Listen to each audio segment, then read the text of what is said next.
Friends, मैंने cardboard से एक घर बनाया और ये है इसका डोर।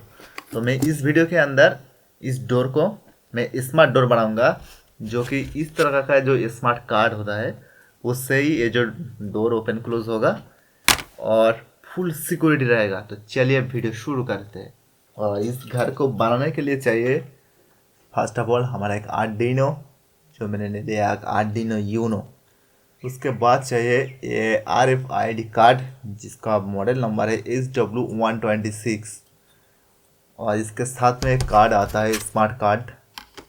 तो उसके बाद हम लोग यूज़ करेंगे एक डिस्प्ले, जो कि एक I2C डिस्प्ले। और ये जो डिस्प्ले है इसके अंदर इसका अडेप्टर भी मैंने यूज़ किया। और लास्ट में चाहिए एक सर्वो मोटर।